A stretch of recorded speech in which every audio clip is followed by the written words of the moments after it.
उत्थाय प्रतिबोधितां भगवता नारायणेन स्वयं व्यासेन ग्रथितां पुराणमुनिना मध्ये महाभारतम् अद्वैतामृतवर्षिणीं भगवतीम् अष्टादशाध्यायिनीम् अम्ब त्वामनुसन्दधामि भगवद्गीते भवद्वेषिणीम् स्थापकाय च धर्मस्य सर्वधर्मस्वरूपिणे अवतारवरिष्ठाय रामकृष्णाय ते नमः। जननीं शारदां देवीं रामकृष्णं जगद्गुरुं पादपद्मे तयो श्रुत्वा प्रणमामि मुहुर्मुहुः। नमः श्रीयतिराजाय विवेकानन्दसूरये सच्चित्सुखस्वरूपाय स्वामिने तापहारिणे।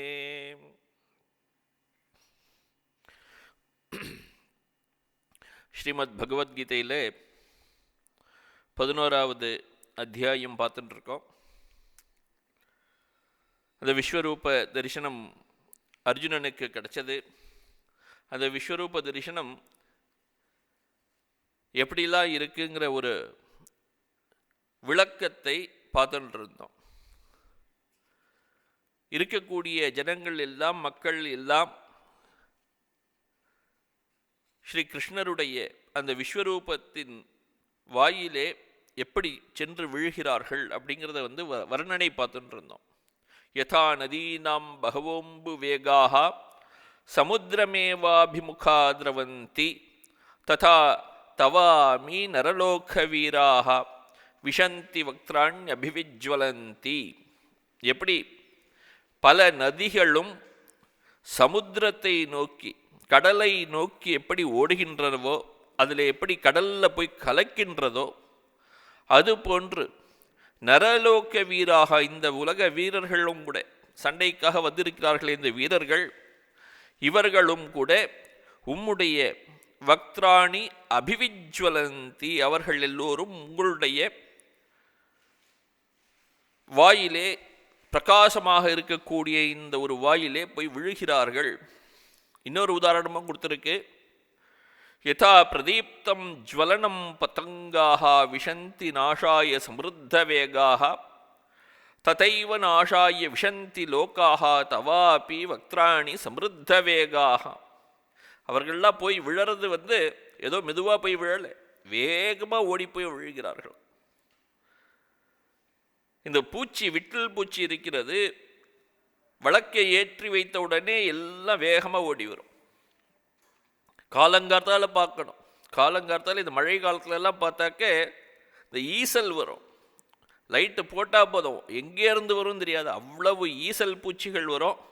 நேராக அந்த வழக்குக்கிட்ட வரும். வழக்குக்கிட்ட பறந்து வர்றதுக்கு போதே அதோடைய ரெக்கைகள் பலவீனம் அடைஞ்சு ரெக்கையெல்லாம் பிஞ்சு போயிடும். அதோட முடிஞ்சு போச்சு அதோட வாழ்க்கையை. அப்படி இந்த விட்டில் பூச்சிகள் எப்படி அந்த ஒரு விளக்கு வந்த பிறகு விளக்கிலே வேகமாக விழுகிறதோ, சம்ருத்த வேகாக அப்படின்னு சொல்லியிருக்கார். எதற்காக வருகின்றன? நாஷாய விஷந்தி, நாசமடைவதற்காக, அந்த விளக்கிலேயே விழுந்து தன்னுடைய உயிரை விடுவதற்காக வேகமாக ஓடி வருகின்றன, பறந்து வருகின்றன. ததைவ நாஷாய விஷந்தி லோகாக, இந்த மக்களும் கூட அவ்வளவு வேகமாக வந்தார்கள். எதற்காக அப்படின்னா நாசமடைவதற்காக, அழிவதற்காக. அப்படி அந்த விஸ்வரூப தரிசனம் ரொம்ப பயங்கரமாக இருந்தது அப்படின்னு சொன்னார். அந்த விஸ்வரூப தரிசனத்தை இன்னும் 2 ஸ்லோகத்தில் விளக்க போறார். அதுக்கப்புறம் திரும்ப ஒரு 3 ஸ்லோகத்தில் கேட்க போறார், நீங்கள் யார் அப்படின்னு கேட்டு அதுக்கு பதில் வரப்போகிறது. அதெல்லாம் ஒன்று ஒன்றா பார்க்கலாம். லேலிஹ்யசே கிரசமான சமந்தாத் லோகான் சமக்ரான் வதனைர்ஜ்வலத்பிஹி தேஜோபிராபூர்ய ஜகத் சமக்ரம் பாசஸ்தவோக்ராஃப் பிரதபந்தி விஷ்ணு. அந்த வாயிலே வந்து விழக்கூடிய அந்த வீரர்கள் எல்லாவற்றையும் இவர் நன்றாக கடித்து சாப்பிட்டு சுவைக்கிறாராம். லேலிஹ்யசே அப்படிங்கிறார். லேலிஹ்யசே அப்படின்னா மீண்டும் மீண்டும் நன்றாக சுவைத்து சாப்பிடுகிறார், நாக்கினால் ருச்சித்து சாப்பிடுகிறாராம் அவர். லேலிஹ்யசே அப்படின்னா இவர் ஆச்சாரியர் எழுதுறார் ஆஸ்வாதயசி அப்படின்னு. நன்றாக ருச்சித்து ஆஸ்வாதனம் பண்ணி நன்றாக சாப்பிடுகிறார். ஆஸ்வாதயசி கிரசமானஹா, நன்றாக கடித்து விழுங்குகிறார். யாரை? அத்தஃப் பிரவேசயன், உள்ளே யாரெல்லாம் உள்ளே வாய்க்குள்ளே போனார்களோ அவர்கள் எல்லோரையும் சமந்ததா லோகான் சமக்ரான், அந்த வந்த மக்கள் எல்லோரையும் கடித்து சாப்பிடுகிறார், தன்னுடைய பற்களால் கடித்து சாப்பிடுகிறார். வதனைகி வக்திரைகி ஜுவலத்பிகி, நன்றாக பிரகாசமாக எரிந்து கொண்டிருக்கின்ற தன்னுடைய பற்களால் கடித்து அவர்களை சாப்பிடுகிறார். தேஜோபிகி ஆபூர்ய ஜகத் சமக்ரம் பாசஸ்தவ உக்ராஹா பிரதபந்தி விஷ்ணு, உங்களுடைய உடல் பிரகாசமாக இருக்கிறது, உங்களுடைய உடலிலிருந்து இந்த உலகமெல்லாம் பிரகாசத்தை பெறுகிறது, உங்களுடைய பிரகாசம் இந்த உலகத்தை வியாபித்திருக்கிறது. தேஜோபிகி ஜெகத் சமக்ரம் ஆபூர்ய, உங்களுடைய இந்த தேஜஸினால் இந்த உலகம் ஜெகத் சமக்ரம் ஜெகத், இந்த உலகம் இருக்கிறதே எல்லா உலகங்களும் ஆபூர்ய அப்படிங்கிறார், வியாபித்து இருக்கிறாராம். சமக்ரம் அப்படின்னு போட, சமக்ரம்னா எல்லாம் அர்த்தம், மிச்சம் மீதி இல்லாமல் இருக்கக்கூடிய எல்லா உலகமும் பிரகாசமாக இருக்கிறது உங்களுடைய பிரகாசத்தினால். பாசஸ்தவோக்ராஹா பிரதபந்தி விஷ்ணு, அந்த பிரகாசம் இருக்கிறதே, அந்த பிரகாசம் எப்படி இருக்கிறது அப்படின்னா உக்ராஹா, ரொம்ப உக்ரமாக இருக்கிறது, தீவிரமாக இருக்கிறது, எரிக்கிறது, சுட்டு எரிக்கிறது. அப்படிப்பட்ட எரிக்கின்ற பிரகாசத்தினால் இந்த உலகத்தை எல்லாம் வியாபித்திருக்கிறீர்கள். குரூராகா, உக்ராகான குரூராகா, பிரதபந்தி பிரதாபம் குர்வந்தி, எரிக்கிறீர்கள். எங்கும் நிறைந்த கடவுளே அப்படின்னு கூப்பிடுறார். விஷ்ணு வியாபனசீல அப்படின்னு கூப்பிட்டு சொல்றார். இப்படியாக உங்களுடைய தேஜஸ் இந்த உலகத்தை எல்லாம் எரிக்கிறது. நீங்கள் யாருன்னு எனக்கு தெரியல, இவ்வளவு பிரகாசத்துடன் இருந்து கொண்டு இந்த உலகத்தை எல்லாம் இப்படி சுட்டிருக்கின்ற நீங்கள் யார் அப்படின்னு இந்த அடுத்த ஸ்லோகத்தில் கேட்கிறார். ஆக்யாஹி மேகோ பவான் உக்ரரூபோ நமோஸ்து தே தேவவர பிரசீத விஜ்ஞாத்துமிச்சாமி பவந்தம் ஆத்யம் நஹி பிரஜானாமி தவ பிரவருத்திம் அப்படிங்கிறார். யதா ஏவம் உக்ரஸ்வபாவா அத்தா, நீங்கள் இப்படி உக்ரஸ்வபாவமாக இருக்கிறீர்கள், யார் என்று எனக்கு தெரியவில்லை. கிருஷ்ணன்னு தெரியும், கிருஷ்ணன்னாக்கு நம்முடன் இருந்தவர், இத்தனை நாள் நம்ம பார்த்த மாதிரி இல்லையே, ஏதோ புது மனிதர் மாதிரி ஆகிவிட்டார் இவர், அதனால யார் நீங்கள் அப்படின்னு கேட்கிறார். இப்போ ஆக்யாஹிமே கோ பவான் உக்ரரூபோ, ஆக்யாஹி அப்படின்னா எனக்கு சொல்லுங்கள் அப்படின்னு அர்த்தம், கதைய அப்படின்னு அர்த்தம், எனக்கு சொல்லுங்கள். மஹ்யம் கதைய, மே கதைய, எனக்கு சொல்லுங்கள். என்ன சொல்லணும்? கோ பவான், நீங்கள் யார் என்று சொல்லுங்கள். உக்ரரூபா, உக்ரமாக இருக்கிறீர்கள், உக்ர வடிவினராக இருக்கிறீர்கள், நீங்கள் யார் என்று சொல்லுங்கள். குரூராகாரக, குரூர வடிவமாக இருக்கிறீர்கள். உடனே பயம் வந்துடுது. அவ்வளவு கோபத்தோடு இருக்கிறவரை பார்த்து இவருக்கு பயம் அர்ஜுனனுக்கு. அதனால நமஸ்காரம் பண்றாங்க. நமஸ்துதே தேவவர, ஓ தேவர்களுக்கெல்லாம் பெரியவராக இருக்கக்கூடியவர் நீங்கள், தேவானாம் பிரதானகா, தேவர்களுக்கெல்லாம் பிரதானமாக இருக்கக்கூடியவரே அப்படின்னு கூப்பிட்டு சம்போதனம் பண்ணி, நமஹா அஸ்துதே, உங்களுக்கு என்னுடைய நமஸ்காரங்கள், பிரசீத பிரசீதங்கிறார். உங்களுடைய கோபம் தணியட்டும், இவ்வளவு கோபம் வேண்டாம், உலகம் அழிந்து போயிடும், அதனால பிரசீத பிரசீத அப்படின்னு சொல்லி அவரை சாந்தப்படுத்துறார். பிரசாதம் குரு அப்படி சாந்தமாகுங்கள் அப்படின்னு கேட்டுக்கிறான். விஜ்ஞாதுமிச்சாமி பவந்தம் ஆத்யம், நீங்கள் யார் என்று எனக்கு தெரியாது என்பதனால் உங்களை பற்றி அறிந்து கொள்ள நான் விரும்புகிறேன். விஜ்ஞாதும் இச்சாமி விசேஷேன ஞாதுமிச்சாமி, நீங்கள் யார் என்று தெரிந்து கொள்வதற்கு நான் விரும்புகிறேன். ஆத்யம், நீங்கள் எல்லாவற்றிற்கும் காரணமாக இருக்கிறீர்கள்ங்கிறது எனக்கு தெரிகிறது. அதனால ஆத்யம் அப்படின்னு போட்டிருக்கிற. ஆதௌ பவம் ஆத்யம், எல்லாருக்கும் சர்வ காரணமாக இருக்கக்கூடியவர் நீங்கள் என்பது எனக்கு தெரிகிறது. அதனால எனக்கு என்னுடைய நண்பர் நினைத்து கொண்டிருந்தேன். இருந்தாலும் நீங்கள் யார் என்று எனக்கு விசேஷமாக தெரியவில்லை. அதனால உங்களுடைய உண்மையான ஸ்வரூபம் என்ன அப்படின்னு எனக்கு தெரிஞ்சுக்கணும், அதை சொல்லுங்கள் அப்படின்னு கேட்கிறார். இதுவரையில் நீங்கள் யார் என்று எனக்கு தெரியவில்லைங்கிறத இங்க சொல்ற. நஹி பிரஜானாமி, உங்களை பற்றி தெரியவில்லை, நீங்கள் எதற்காக இங்கு வந்திருக்கிறீர்கள், உங்களுடைய செயல் என்ன என்பது எனக்கு தெரியவில்லை, அதையும் எனக்கு சொல்லுங்கள். நஹி பிரஜானாமி தவ பிரவிற்த்திம், உங்களுடைய செயல்கள், எதை செய்வதற்காக நீங்கள் இப்பொழுது இங்கு வந்திருக்கிறீர்கள் அது எனக்கு தெரியவில்லை, அதையும் எனக்கு தெரிவியுங்கள் அப்படின்னு கேட்கிறார். இப்படி கேட்ட உடனே பகவான் ஸ்ரீ கிருஷ்ணர் சொல்ல ஆரம்பிக்கிறார் பதில். காலோஸ்மி லோகக்ஷயக்ருத் பிரவருத்தஹா, 3 ஸ்லோகத்தில் சொல்ல போறார். தான் யார், தன்னுடைய லீலைகள் என்ன, அதெல்லாம் சொல்லிட்டு எதற்காக வந்திருக்கிறார்களே சொல்லி இந்த யுத்தத்தை பற்றியும் சொல்ல போறார். அர்ஜுனனை இந்த யுத்தத்தில் சேர்ந்து இந்த யுத்தத்தில் ஜெயிக்க சொல்ல போறார். அதை இந்த 3 ஸ்லோகத்தில் வருது. காலோஸ்மி லோகக்ஷயக்ருத் பிரவருத்தஹா லோகான் சமாஹர்த்தும் இஹ பிரவருத்தஹ ரிதேபித்வா ந பவிஷ்யந்தி சர்வே ஏவ ஸ்திதாஃ பிரத்யநீகேஷு யோதாஹ.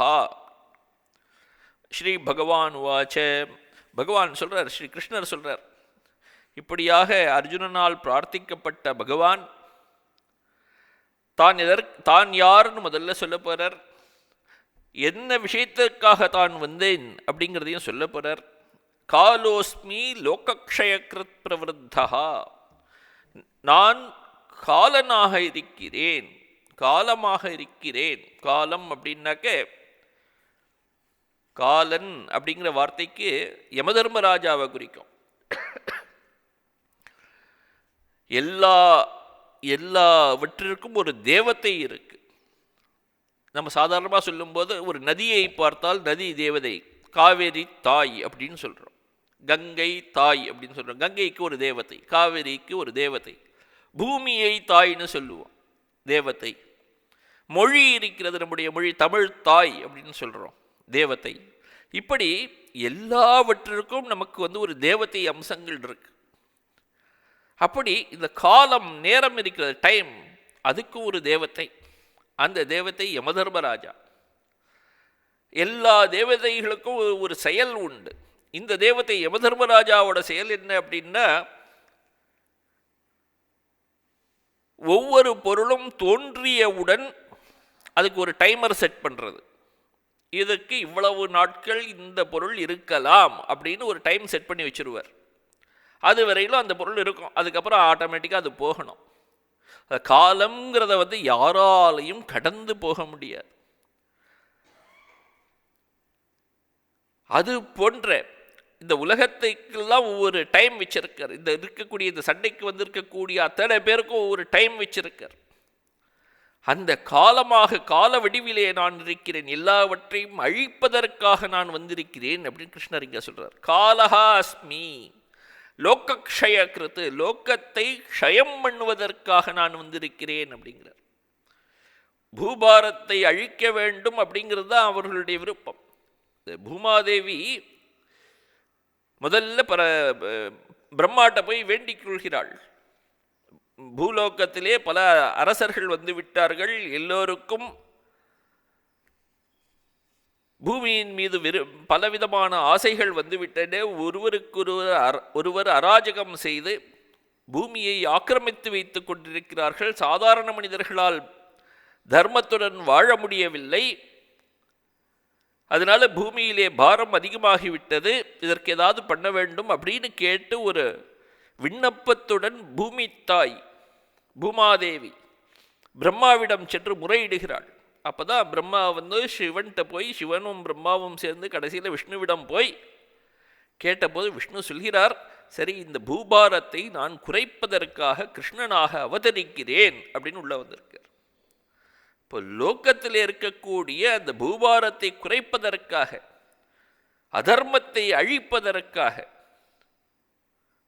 யாரெல்லாம் அந்த தர்ம சிந்தனை இல்லாமல் இருக்கிறார்களோ, தர்மத்தை கையிலே எடுத்துக்கொண்டிருக்கிறார்களோ, தங்களுடைய கட்டுப்பாட்டில் வைத்திருக்கிறார்களோ, அவர்களை எல்லாம் அழிப்பதற்காக வந்தவர் அவர். அதனால்தான் லோகக்ஷயகிருத் அப்படின்னு சொல்லியிருக்கு. லோகாராம் க்ஷயம் கரோதி இது லோகக்ஷயகிருத். மக்களை அதர்மத்தை அழிப்பதற்காக வந்திருக்கிறார்.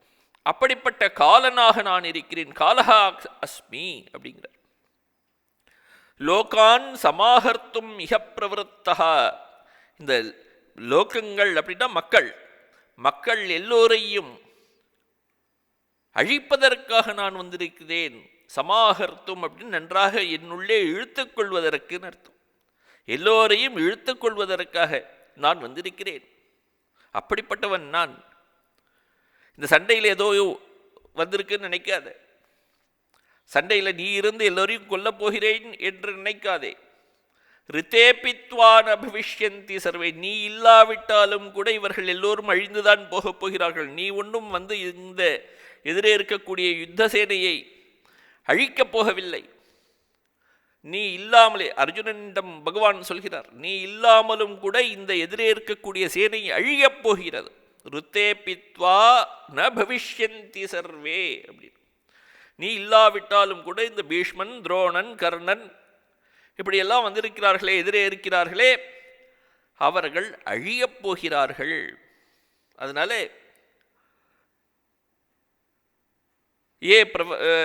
ஏ அவஸ்திதாக பிரத்யநீகேஷு யோதாக. ஒவ்வொரு சேனையிலும் இருக்கக்கூடிய இந்த வீரர்கள் எல்லோரும் அழியப் போகிறார்கள். நீ இல்லாவிட்டாலும் அழியப் போகிறார்கள் அப்படின்னு சொல்றார். அடுத்த ஒரு ஸ்லோகம் எடுக்கிறார்.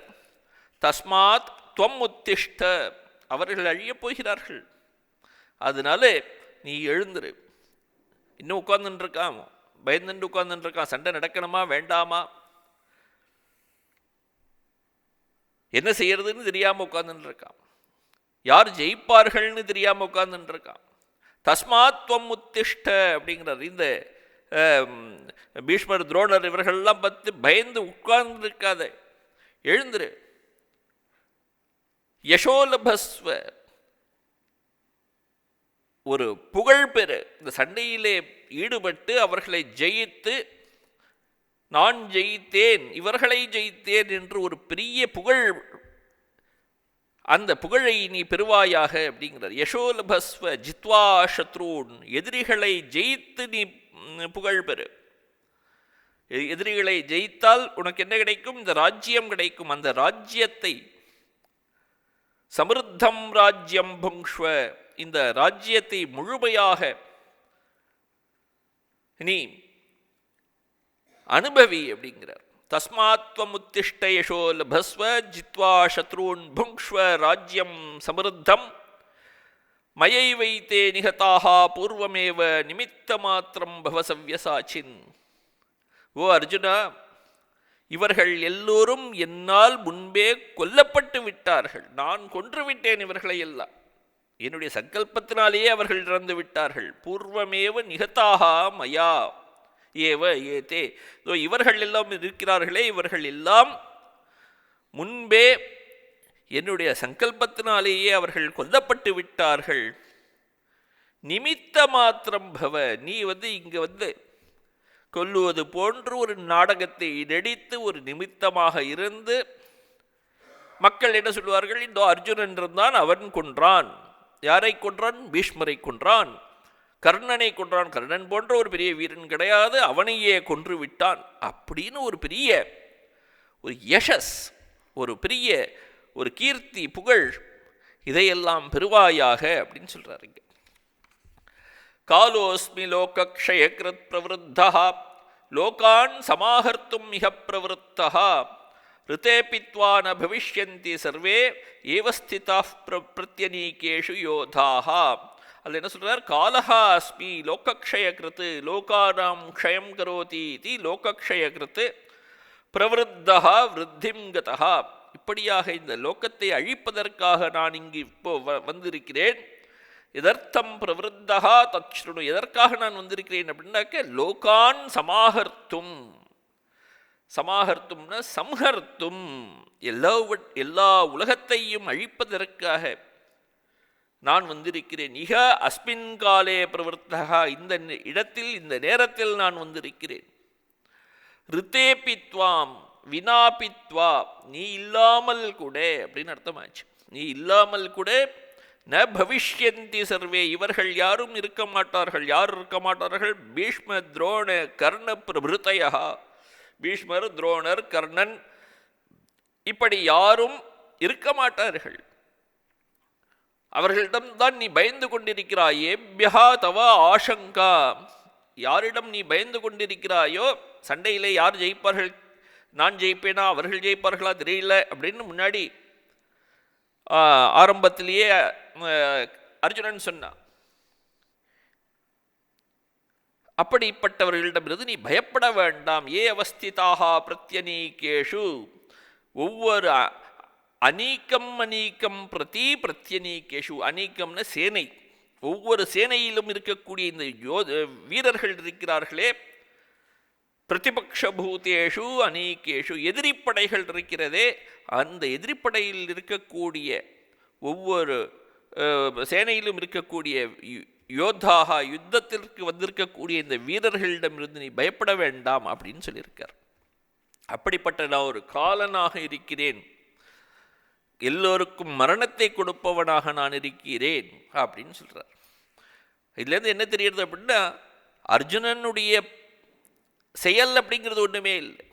அவனுடைய செயல் என்பது எதுவும் இல்லாமல் எல்லாம் இறைவனுடைய சங்கல்பத்தில் நடக்கிறது.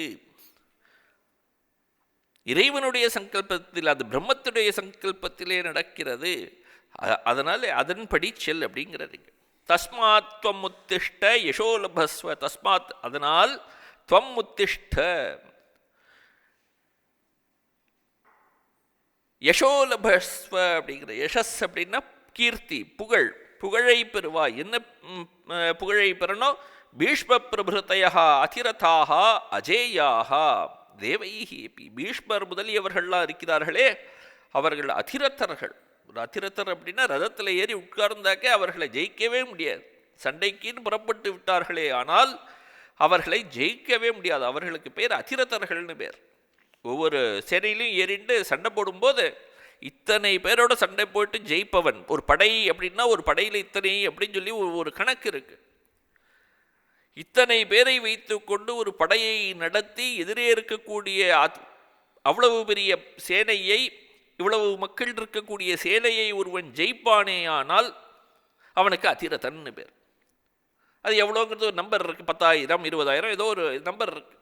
இத்தனை பேரோட சண்டை போடணும் அப்படின்னு அதிரதன். அப்படிப்பட்ட அதிரதர்களாக இருக்கக்கூடிய இந்த பீஷ்மர் முதலியவர்கள் கூட அவர்கள் எப்படிப்பட்டவர்கள்னா அஜேயாக, ஜெயிக்க முடியாதவர்கள். யாரால் ஜெயிக்க முடியாது? தேவைகி ஏபி, தேவர்களாலும் ஜெயிக்க முடியாத சூரர்கள் அவர்கள். அவர்கள் எல்லோரும் அர்ஜுனேன ஜிதாக, அர்ஜுனனால் ஜெயிக்கப்பட்டார்கள். யாராலும் ஜெயிக்க முடியாத இந்த பீஷ்மர் முதலிய அதிரதர்கள் எல்லாம் அர்ஜுனனால் ஜெயிக்கப்பட்டார்கள் என்ற புகழை இதி யசகாலபஸ்வ, இப்படிப்பட்ட கீர்த்தியை நீ பெறுவாய். இப்படிப்பட்ட கீர்த்தி புண்ணியத்தினால்தான் கிடைக்கிறது. செய்த புண்ணியத்தினால், கேவலம் புண்ணியைஹி தத் பிராப்பியதே, ஒரு பெரிய புண்ணியம் இல்லாமல் இப்படிப்பட்ட ஒரு கீர்த்தி கிடைக்காது. அப்படி அந்த எதிரிகளை ஜெயித்து, பீஷ்ம துரோணர்களை ஜெயித்து, அதனால் அந்த எதிரிகள் எல்லோரையும் ஜெயித்து, எதிரிகள்ங்கும் போது துரியோதன பிரபுத்திகளை சொல்றார். துரியோதன பிரபுத்தின் ஜித்வா சத்ரூன், சத்ருக்களை ஜெயித்து, எதிரிகளான துரியோதனன் முதலியவர்களை ஜெயித்து, புங்ஷ்வராஜ்யம், இந்த ராஜ்யத்தை, அரசை, ராஜாங்கத்தை அனுபவி அப்படிங்கிறார். புங்ஷ்வ அப்படின்னா அனுபவித்தல், அனுபவி அப்படிங்கிறார். அது எப்படிப்பட்ட அந்த ராஜ்யம் அப்படின்னா சமிருத்தம் அப்படிங்கிற நல்ல வளமான இந்த நாட்டை நீ அனுபவி. வளமான நாடு, அதை அனுபவிக்கிறது. அது அசபத்னம் அப்படிங்கிறார். அசபத்னம் அப்படின்னா அகண்டகம் அப்படின்னு அர்த்தம். இந்த ஒரு அசபத்னம், சபத்னம் அப்படின்னாக்க சகோதரன் அர்த்தம். சகோதரன் எப்படிப்பட்ட சகோதரன் அப்படின்னா ஒன்றுவிட்ட சகோதரன் அர்த்தம். ஒரு அரசனுக்கெல்லாம் சாதாரணமாக பல மனைவிகள் இருப்பார்கள். ஏன் அப்படின்னா ஏதோ சண்டையில் போகும்போது ஒரே ஒரு புத்திரன் போயிட்டானே ஆனால் ரொம்ப கஷ்டம். அதுக்கப்புறம் ராஜ்யத்தை வழிநடத்துவதற்கு ஒரு பரம்பரை இருக்காது. அதனால அது ராஜாக்களுக்கெல்லாம் ஒரு தர்மம் என்ன அப்படின்னா பல மனைவிகள், ஒவ்வொருவருக்கும் பிள்ளைகள் இப்படி இருக்கும். ஒருவர் இல்லாவிட்டாலும் இன்னொருவன் அந்த ராஜ்யத்தை வழிநடத்துவதற்காக வழித்தோன்றல் இருக்க வேண்டும்ங்கிறதுக்காக. ஆனால் என்னாகும் அப்படின்னா இந்த சகோதரர்கள், ஒன்றுவிட்ட சகோதரர்களுக்குள்ள ஒரு சண்டை இருக்கும் எப்போதுமே. ஏன்னா ராஜா எப்போதும் ஏதாவது ஒரு மனைவிக்கு ஒரு பெரிய பாசம் கொடுப்பான், இன்னொரு மனைவியிடம் பாசம் இல்லாமல் இருப்பான். இந்த காரணம் காட்டி தான் மந்தரை கைகேயியை தூண்டி விட்டது. பார், இந்த சுமித்ரைக்கு மட்டும், இந்த கௌசல்யோட பையனுக்கு மட்டும் இந்த ராஜ்யத்தை கொடுக்குறார், உனக்கு கொடுக்கல பாத்தியா அப்படின்னு. எப்போதுமே சண்டை வரத்துக்கு காரணமே இது போன்ற ஒன்றுவிட்ட சகோதரர்களுடையது தான். இப்போ அர்ஜுனனும் துரியோதனனும் ஒன்றுவிட்ட சகோதரர்கள். பாண்டுவுடைய புத்திரன் அர்ஜுனன், துரியோதனன் திருதராஷ்டிரனுடைய புத்திரன். பாண்டுவும் திருதராஷ்டிரனும் அண்ணன் தம்பிகள். அப்படி அண்ணன் தம்பிகளாக இருக்கக்கூடியவர்கள் என்பதனால் ஒன்றுவிட்ட சகோதரர்கள். இப்பொழுது இந்த ராஜ்யம் யாருக்கு போகணும்? அப்படி ஒன்றுவிட்ட சகோதரர்கள் இருக்கும்போது ராஜ்யத்தை முழுவதுமாக ஒருவனால் அனுபவிக்கவே முடியாது. என்றைக்கு அவன் நம்மை தாக்கி இந்த ராஜ்யத்தை பிடுங்கிக் கொள்வானோங்கிற ஒரு பயம் இருந்துகிட்டே இருக்கும். இப்போ இங்கே என்ன சொல்றார் அப்படின்னா, சத்ருஞ்சித்வா, எதிரிகளை அழித்து, துரியோதன பிரபிருத்தின் சத்ருஞ்சித்வா, துரியோதனன் முதலிய சத்ருக்களை அழித்து இந்த ராஜ்யத்தை நீ நன்றாக அனுபவிப்பாய், ஒன்றுவிட்ட சகோதரர்கள் இல்லாமல் அனுபவிப்பாய் அப்படிங்கிற. அசபத்னம் அப்படிங்கிறார். ஒன்றுவிட்ட சகோதரர்கள் இருந்து உன்னை பயமுறுத்தி கொண்டே இருக்காமல் அகண்டகம் அப்படின்னு போடுறார். சாப்பிடும்போது தொண்டையில் ஏதோ ஒரு முள் மாதிரி ஏதோ ஒன்று மாட்டின்னு எடுத்துட்டு வச்சுக்கோ, தண்ணீர் கூட விழுங்க முடியாது. அப்போது ஒரு பொருளை ஒரு சாப்பிட வேண்டும் என்றால் கூட அந்த ஒரு முள் அப்படிங்கிறதுக்கு இருந்துகிட்டே இருந்ததுனாக்க சாப்பிடக்கூட முடியாது. அதுபோல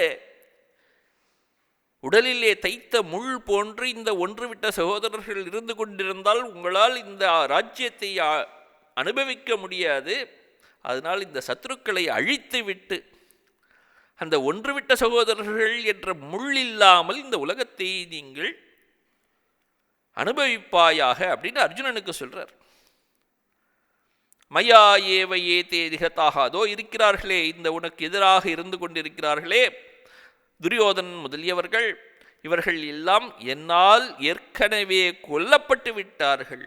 நிச்சயேன ஹதாக, நிகதாக அப்படின்னா நிச்சயேன ஹதாக,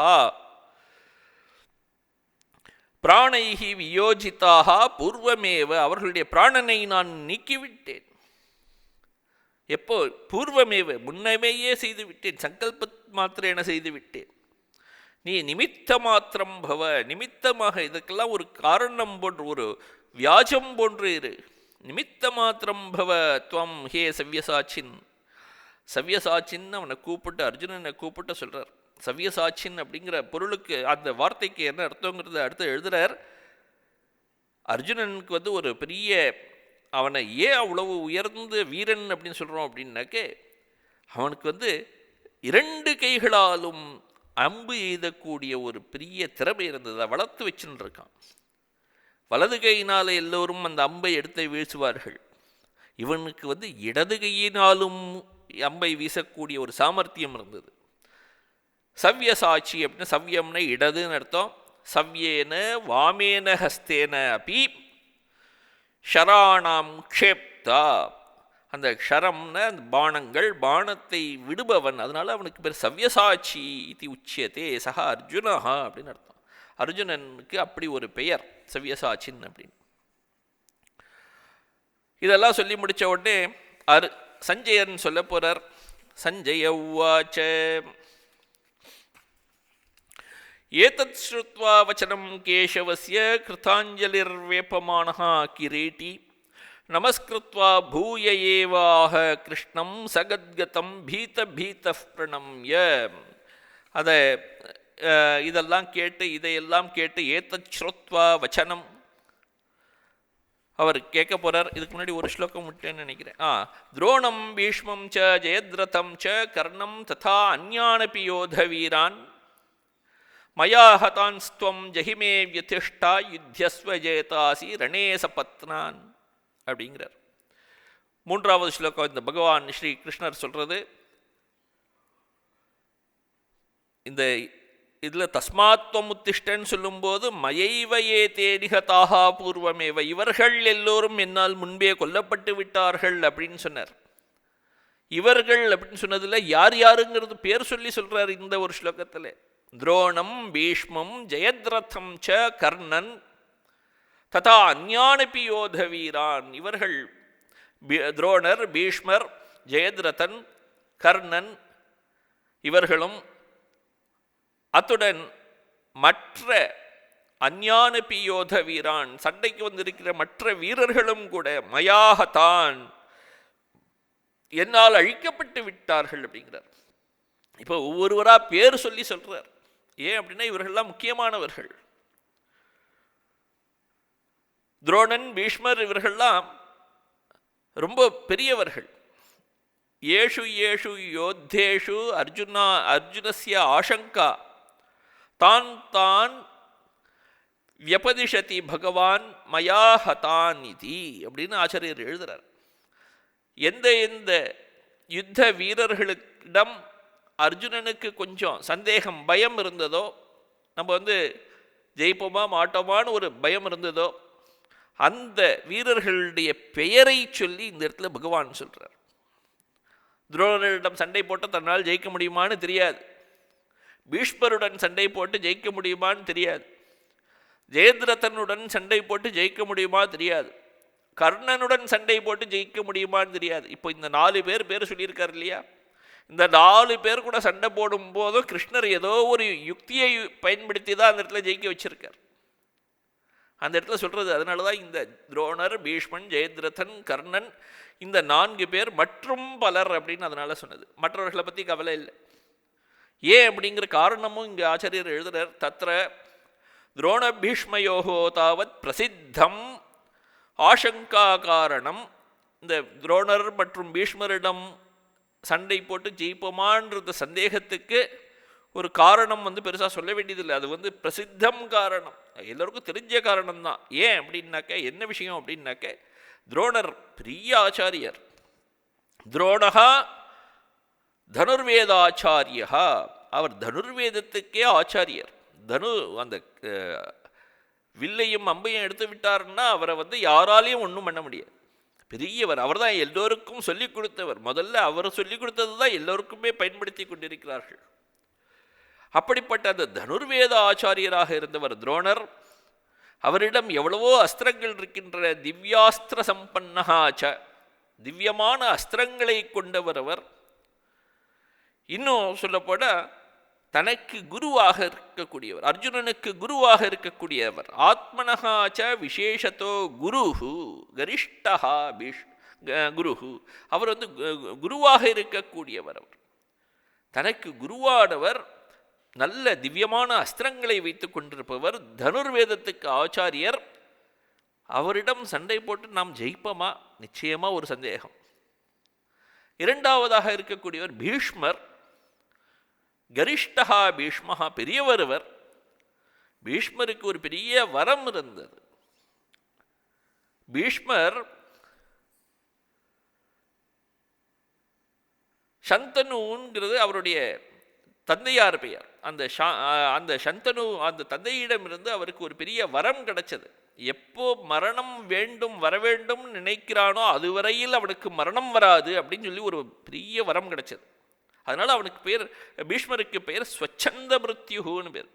ஆசைப்படும் போது மிருத்யு வரும், அதுவரையில் வராது. அப்போ யார் தனக்கு உடனே மிருத்யு வர வேண்டும், மரணம் வர வேண்டும் யார் விரும்புவார்கள்? அப்போ பீஷ்மருக்கு மரணம் என்பதே வராது. அப்போ மரணமற்றவரான அந்த பீஷ்மர் அவருடன் சண்டை போட்டு அவரை எப்படி ஜெயிக்க முடியும்? சண்டையிலே அவரை தோற்கடிக்க வேண்டும் என்றால் கடைசியில் அவர் உயிர் தியாகம் செய்யும் வரையில் அவர் சண்டை போடுவார். நிச்சயமா உயிர் தியாகம் அவருடைய கையில் தான் இருக்கு. அவர் தன்னுடைய உயிரை விட்டு விட மாட்டார். ஸ்வச்சந்த மிருத்யு அப்படின்னு பேர். அப்படிப்பட்டவர் திவ்யாஸ்திர சம்பன்னக. அவருக்கும் அந்த எல்லா விதமான பழைய அந்த திவ்யமான அஸ்திரங்கள் எல்லாம் தெரியும், வைத்திருக்கிறார். அது மட்டும் இல்லை, ஆச்சாரியர்களுக்கெல்லாம் ஆச்சாரியர், இந்த தனுர்வேத ஆச்சாரியர், இந்த துரோணர் இருந்தாரே அவருக்கும் குருவாக ஒருத்தர் இருந்தார், பரசுராமர். அந்த பரசுராமரோட இவர் சண்டை போட்டிருக்கார். இவருக்கும் குரு, பீஷ்மருக்கும் அவர் தான், பரசுராமர் தான் குரு. அப்படி பரசுராமர் கூடவே சண்டை போட்டிருக்கிறார். பரசுராமேன துவந்த்வ யுத்தம் அகமத்து. தன்னந்தனியா இருந்து 2 பேரும் சண்டை போட்டிருக்கிறார்கள். அதில் அவர் தோத்து போகல, ஜெயிச்சிருக்க. ரச்ச பராஜிதா, பரசுராமரால் தோற்கடிக்கவும் படவில்லை. அப்ப பரசுராமருக்கு சமமாக நின்று வில்வித்தையிலே ஒரு பெரிய நிபுணராக இருந்திருக்கிறார். அதனாலே அவர் நினைச்சாதான் அவருக்கு மரணமே தவிர அவரை யாரும் ஜெயித்து கொன்று விட முடியாது போரிலே. அப்படிப்பட்டவர் பீஷ்மர். அதனாலே கிம் வா ஜெயேம அப்படின்னு கேட்கலாம். அதனால அந்த அர்ஜுனன் கேட்டார்ல, நம்ம ஜெயிப்போமா ஜெயிக்க மாட்டோமான்னு தெரியலையேன்னு சந்தேகம். இவர்கிட்டையும் இவர் இருப்பதனாலையும் ஒரு பெரிய சந்தேகம். மூன்றாவதாக இருக்கக்கூடியவன் ஜெயத்ரதன் பேர். ஜெயத்ரதன் அவனே ஒரு பெரிய மகா தபஸ்வி. மகாதேவரிடமிருந்து, சிவபெருமானிடமிருந்து பெரிய வரங்களை பெற்றிருந்தான். அதோடு இல்லாமல் ஜெயத்ரதனுடைய தந்தை அவர் தவம் செய்து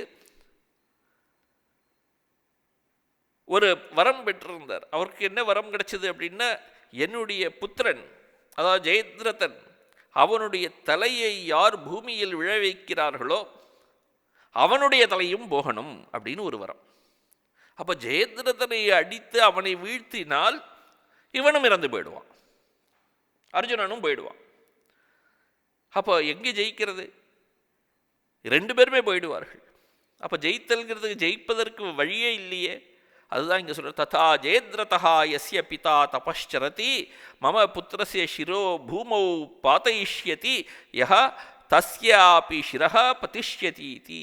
அவருடைய ஜெயத்ரதனுடைய அப்பாவும் தபஸ் பண்ணி என்னுடைய மகனுடைய தலையை யார் பூமியிலே விழச் செய்கிறார்களோ அவர்களுடைய தலையும் போக வேண்டும் என்று ஒரு வரத்தை பெற்றிருக்கிறார். அதனால ஜெயத்ரதனையும் கொல்வது அப்படிங்கிறதுக்கு முடியாத காரியம். பயம், அவரிடமிருந்தும் பயம். அடுத்து இன்னொருத்தர்கிட்ட பயம் என்னென்ன, கர்ணனிடம் இருந்து பயம். கர்ணனும் பெரிய வீரன். இந்திரனிடம் இருந்து அமோகாஸ்திரம்னு ஒரு அஸ்திரம் வாங்கியிருக்கான். அமோகம் அப்படின்னாக்க எப்போதும் வெற்றி பெறக்கூடிய அஸ்திரம். அது ஒருபோதும் தோல்வியை சந்திக்காத அஸ்திரம். அதை ஒரு தடவை தான் பிரயோகம் பண்ணணுங்கிற ஒரு கண்டிஷனோட வாங்கியிருக்கான். 2வது தடவை பிரயோகம் பண்ணக்கூடாதுங்கிறது. இருந்தாலும் அந்த ஒரு தடவை பண்ணும்போது அதை அர்ஜுனனுக்கு எதிராக பிரயோகம் பண்ணினாக்க அர்ஜுனன் போயிடுவான். அதுதான் இந்த இடத்துல எழுதியிருக்க, கர்ணஹா அப்பி வாசவதத்தையா சக்தியா. சக்தி, அந்த சக்தினா அஸ்திரம். அந்த அஸ்திரத்தினால் அமோகையா, அமோகம்ங்கிற அந்த அஸ்திரத்தினால், அமோகாஸ்திரத்தினால் சம்பன்னஹா, அவன் அதை வைத்து கொண்டிருப்பவன். சூரியபுத்திரஹா, சூரியனுடைய புத்திரன், சாதாரண மனிதன் இல்லை. கானீனஹா, கானீனஹா அப்படின்னாக்கே குந்தி கன்னியிடமிருந்து பிறந்தவன், குந்தியிடமிருந்து பிறந்தவன், அப்படிப்பட்டவன். இப்படி 4 பேரையும் சொல்லி இந்த 4 பேரையும் ஜெயிக்கிறதுன்னா முடியாது அப்படின்னு இவனுக்கு பயம் அர்ஜுனனுக்கு. அதெல்லாம் கவலைப்படாதே, மயாஹதான், இவர்கள் எல்லோரும் என்னால் கொல்லப்பட்டு விட்டார்கள் அப்படிங்கிறார். நீ யாரிடமிருந்தெல்லாம் நீ பயப்படுகிறாயோ அவர்கள் எல்லோரும் கொல்லப்பட்டு விட்டார்கள். அவர்கள் மட்டுமல்ல, மற்றவர்களும் கொல்லப்பட்டு விட்டார்கள். பயப்படாதே. துவம் ஜஹி, நான் கொன்றுவிட்டேன் அவர்களை, நீ அவர்களை இப்போது ஜெயித்துக்கொள். நான் அடிச்சிட்டேன், பாம்பை அடித்து கொன்று விட்டேன், செத்த பாம்பை நீ அடி அப்படிங்கிறார் இங்க. மயாஹதான் துவம் ஜஹி அப்படின்னு அர்த்தம். நிமித்த மாத்திரேன பவ அப்படின்னு அர்த்தம். நீ நிமித்தமாக இரு, அவ்வளவுதான். மாம் யதிஷ்டா, இதற்கு அவர்களிடமிருந்து பயப்படாதே. தேபியோ மா பயம் மா கார்ஷீஹி, அவர்களிடமிருந்து பயம் கொள்ளாதே. யுத்யஸ்வ, அவர்களிடம் சண்டை போடு, சண்டைக்கு செல். ஜேதாசி, அதில் அந்த சண்டையில் நீ ஜெயிப்பாய். யாரை ஜெயிப்பாய்? துரியோதன பிரபுத்தின் ஜேதாசி, துரியோதனன் முதலியவர்களை நீ ஜெயிப்பாய். ரணே, இந்த ரணத்தில் யுத்தத்தில் அவர்களை எல்லாரையும் நீ ஜெயித்து, சபத்னான் சத்ருன், இந்த எதிரிகள் எல்லோரையும் நீ ஜெயிப்பாய் அப்படிங்கிறார். இதையெல்லாம் அவர் சொல்லும்போது அர்ஜுனன் சொல்றார், சஞ்சய உவாச்ச. இப்போ சஞ்சயன் சொல்றார், சஞ்சயன் திருதராஷ்டிரனுக்கு சொல்றார், ஏ தச்ருத்வா வச்சனம் கேசவஸ்ய கிருதாஞ்சலிர்வேபமானஹா கிரீட்டி நமஸ்கிருத்வா பூய ஏவாஹ கிருஷ்ணம் சகத்கதம் பீத பீத பிரணம்ய. இந்த இடத்துல இதையெல்லாம் அர்ஜுனன் கேட்டான். பகவான் ஸ்ரீ கிருஷ்ணர் சொல்வதையெல்லாம் அர்ஜுனன் கேட்டு கையை கூப்பிக்கொண்டு, கிருத்தாஞ்சலிஹி, கையை கூப்பிக்கொண்டான். வேப்பமானகா, உடம்பெல்லாம் நடுங்கிறது. கிரீட்டி, அந்த கிரீட்டின தலையிலே கிரீடத்தை வைத்து கொண்டிருக்கிற இந்த அர்ஜுனன், அவனுடைய உடம்பெல்லாம் நடுங்குகிறது. கையை கூப்பிக்கொண்டான். நமஸ்கிருத்வா, அந்த கிருஷ்ணரை நமஸ்காரம் பண்ணுகிறான். பூய ஏவாக, நமஸ்காரம் செய்துவிட்டு சொல்கிறான், கிருஷ்ணரிடம் சொல்கிறான், சகத்கதம் பீத பீத பிரணம்ய. ரொம்ப அவன் பேசுறத சொல்கிறான். அப்படிங்கும்போது என்ன சொல்ல போறான், சொல்லும் போதே அவனுடைய தொண்டையெல்லாம் அப்படியே நடுங்கிறது. வாய் அவன் சொல்வதை ஸ்பஷ்டமாக சொல்ல முடியலை, ஏன்னா அவனுக்கு பயம் இருக்கு. பீத பீதகா, ரொம்ப பயந்து, பயத்தில் ஏதோ சொல்கிறான். பிரணம்ய, நமஸ்காரம் பண்ணின்னு சொல்கிறான். என்ன சொல்ல போகிறாங்கிறத பார்க்கணும். இந்த இடத்துல கிருஷ்ணர் சொன்னதாக இந்த 3 ஸ்லோகங்கள் இருக்கு. காலோஸ்மி லோகக்ஷயகிருத் பிரவருத்தாலேருந்து ஆரம்பித்து துரோணர், பீஷ்மர், ஜெயத்ரதன், கர்ணன் முதலிய எல்லோரையும் நான் முன்னே கொன்று விட்டேன் அப்படின்னு அவர் சொல்லிட்டார் இல்லையா. இதை லிஸ்ட்டு போட்டு அழகாக திருத்தராஷ்டிரனுக்கு சஞ்சயன் சொல்லிட்டு இருந்திருக்கான். அங்கே நடக்கிறதெல்லாம் பார்த்து தானே சொல்கிறான். அப்படி சஞ்சயன் சொன்னதுக்கு ஒரு அபிப்பிராயம் இருக்குது, ஒரு உள்நோக்கம் இருக்குது அப்படின்னு எழுதுறார் இந்த இடத்துல ஆச்சாரியர் சங்கரர். அது என்ன உள்நோக்கம் அப்படின்னாக்க, அத்த அவசரே சஞ்சய வச்சனம் சாபிப்பிராயம். அவன் சஞ்சயன் சொன்னதில் ஒரு உள்நோக்கம் ஒன்று வைத்து கொண்டு சஞ்சயன் சொல்லியிருக்கான். என்ன அப்படின்னாக்க, திருதராஷ்டிரனுக்கு என்ன மனசில் இருந்தது அப்படின்னா, இவங்க 4 பேருடைய உருவமும், ஆஹா இந்த 4 பேர் இருக்கிறார்கள், நம்மளுடைய மகனான துரியோதனனை காப்பதற்காக இந்த 4 பேர் இருக்கிறார்கள் அப்படி சொல்லி அவர் நினைச்சுட்டு இருக்கார். அதனால சண்டை நடக்கட்டும், சண்டையில் துரியோதனன் நிச்சயமாக அர்ஜுனனை ஜெயித்து விடுவான் அப்படின்னு நினைச்சுட்டு இருந்தார். இந்த 4 பேரையும் கிருஷ்ணர் தானே கொன்று விட்டேன் அப்படின்னு சொல்லிட்டார். இப்போ என்ன ஆகணும் அப்படின்னா, திருதராஷ்டிரனுக்கு ஒரு பயம் வந்திருக்கணும். ஆஹா 4 பேரும் போயாச்சு, இனிமேல் துரியோதனனை காப்பதற்கு என்று யாரும் இல்லை. யாரும் இல்லாத துரியோதனன் இப்போ 4 பேர் போயாச்சுன்னாக்கே இவனும் தன்னுடைய இந்த போரிலே தோற்று விடுவான். அப்போ அவனும் தோற்று விட்டானே, ஆனால் அவனுக்கு இந்த ராஜ்யம் கிடைக்காமல் போயிடும் அப்படிங்கிறத புரிய வச்சுட்டார்.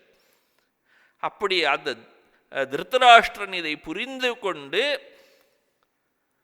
எப்படியாவது இந்த போருக்கு நடுவிலே இருந்து ஒரு மத்தியஸ்தம் பேசி இந்த போரை தவிர்த்து எப்படியாவது இந்த 2 பட்சத்திற்கும், துரியோதன பட்சத்துக்கும் இந்த தர்மனுடைய பட்சத்துக்கும் அமைதியை கொண்டு விடுவார் அப்படின்னு சஞ்சயன் ஆசைப்பட்டு இதெல்லாம் சொல்றானா.